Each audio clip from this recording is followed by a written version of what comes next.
Estamos de volta com Ver Mais e para te contar uma história. Na casa do casal Arielle e do Carlos, amor e dedicação são palavras de ordem. O casal encontrou a sua jornada de paternidade e de maternidade levadas a novos rumos quando decidiram adotar um bebê. Então, com 4 meses de vida e com vários problemas de saúde. Foi uma decisão cheia de desafios, mas também de muitas alegrias e de muitas conquistas. Hoje, o Emanuel está com 2 anos e meio. Com tratamentos especializados, estímulos constantes e um ambiente muito amoroso, os progressos dele são notáveis. E a mãezinha está aqui juntamente com a psicóloga Júlia Davanço para contar e compartilhar suas experiências e, claro, inspirar outras famílias. Boa tarde, seja muito bem-vinda ao Ver Mais. Boa tarde. Obrigada. Contei mais ou menos certinho um pouquinho da história de vocês. Isso. Agora eu queria ouvir de você, Adriele, como é que foi essa jornada, então, para vocês? O Emanuel chegou, então, com 4 meses. Ele já tinha um histórico de saúde, internação prolongada de UTI. Então, a gente já imaginava que passaria por alguns percalços, mas não conhecíamos ainda o autismo na vida dele. Apesar de eu sempre falar que o autismo ele não vem depois do diagnóstico, ele vai se apresentando para nós ao longo do tempo, o Emanuel teve um desenvolvimento um pouco mais lento, porém, quando ele atingiu mais ou menos 1 ano e 2 meses, o desenvolvimento dele simplesmente parou. Ele perdeu habilidades e a gente começou a notar realmente essas questões do autismo mesmo, questões de repetição de movimento, perdeu as habilidades de dar tchau, de fazer coreografias de pintinho, enfim. Tudo aquilo que ele fazia até então, ele parou. Era uma criança em janeiro, e em dezembro, em janeiro já era outra criança. E aí foi quando a gente percebeu que essa perda de habilidade poderia ter relação com o autismo. E aí tem 2 pontos. Primeiro que a Arielle é da área da saúde, é fisioterapeuta. Já lidava com pediatria, já estava acostumada a lidar com crianças, com as mudanças. Mas, de repente, ela não soube o que fazer quando se deparou com essa situação. Como é que foi para você? A primeiro momento a gente sente culpa, né? Porque nasce uma mãe, nasce uma culpa junto, né? Porque a gente pensa, o que eu não estimulei, por que eu não busquei antes, mas enfim, cada jornada é única, né? E no meu filho foi assim, tem crianças que não se desenvolvem e tem crianças que perdem as habilidades. Então, como o Emanuel tinha um histórico, a gente não conseguia linkar muito bem se era o autismo ou se era realmente um delay por conta da institucionalização dele. Foram 4 meses de orfanato até chegar em casa, 2 meses de UTI. Então, a gente não sabia muito bem de onde vinha esse atraso. Mas aí, como eu tinha um pouco de conhecimento, fui buscar os profissionais e aí veio o diagnóstico que para nós foi não uma sentença, mas sim um ponto de partida, né? Não é fácil, mas explica muita coisa. Quando a gente volta a ver os videozinhos, a gente entende que, poxa, estava ali o tempo todo, né? Mas ninguém tem esse olhar. Realmente, mesmo tendo conhecimento, naquele momento eu era só a mãe do Emanuel, né? Eu não era fisioterapeuta. Então, eu realmente demorei a entender o que ele precisava, do que ele precisava e fui atrás dos melhores profissionais realmente para dar essa estimulação precoce. Porque quanto antes a criança começa a ser estimulada, melhora o seu desenvolvimento, né? E aí que entra o ABA. E a Júlia pode falar um pouquinho pra gente. Exatamente. A terapia, né, baseada no ABA. ABA é uma sigla para o termo em inglês de análise do comportamento aplicada, né, que é uma ciência que objetiva e se dedica ao estudo do comportamento humano, a construção de habilidades socialmente relevantes para o indivíduo, para a comunidade a qual ele vive, e também para a diminuição de comportamentos que são considerados desafiadores ou não benéficos para a qualidade de vida dessa pessoa, né? Então, as terapias baseadas na análise do comportamento vão aí buscar estabelecer habilidades como de comunicação, motoras, cognição, né, linguagem, habilidades de autocuidado, tudo que possa ali auxiliar na construção de uma autonomia, né, de uma independência e de uma qualidade de vida. Inclusive, nós temos imagens do Emanuel, que então faz esse tratamento, né, através do ABA. E mãe, Arielle, como que você avalia esse desenvolvimento dele?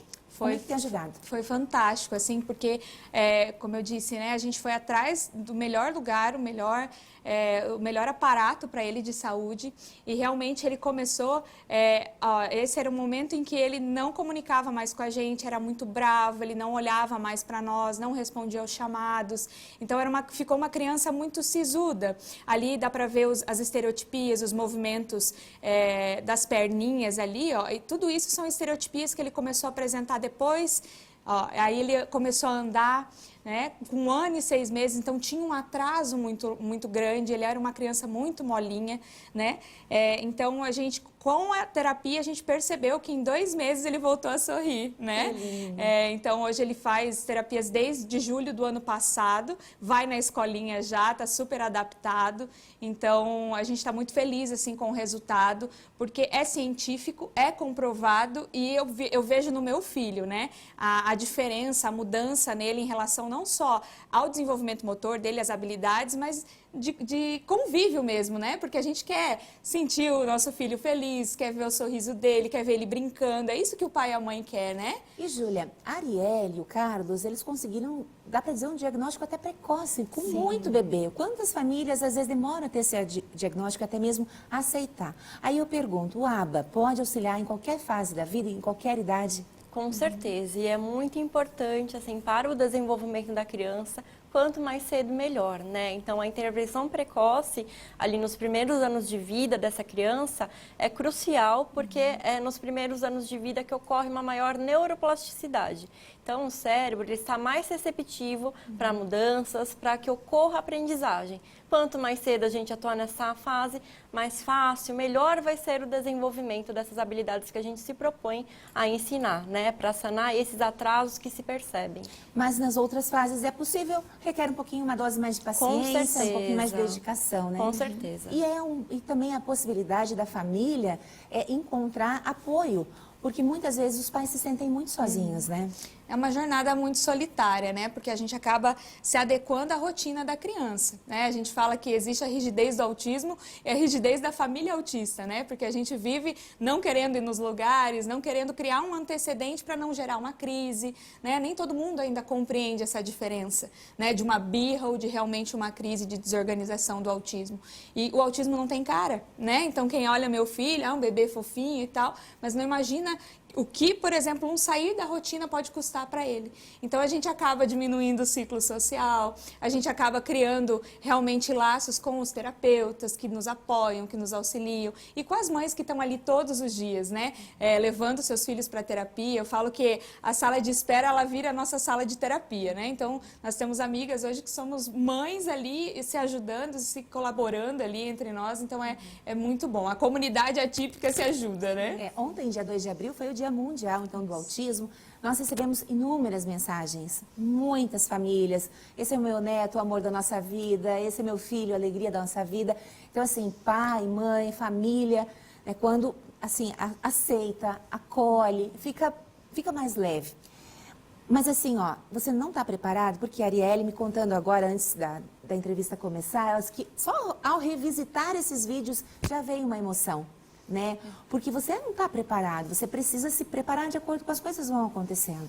Exato, eu acho que ninguém nunca quer ouvir que seu filho pode ser que não alcance, né, uma independência, porque a gente quer criar o nosso filho para o mundo e de repente a gente se vê num desafio de, poxa vida, para ele ir para o mundo ele vai precisar de muita ajuda, né? Ele vai precisar de inclusão, ele vai precisar de muita coisa. Então a gente é pego mesmo de surpresa e ao revisitar eu olhava e falava, nossa, olha só como ele era, né? Mas que bom que ele é assim, eu não mudaria nada no meu filho, né? Eu acho que a aceitação é isso, você não aceitar somente o diagnóstico de autismo, mas o nível de suporte que essa criança vai precisar.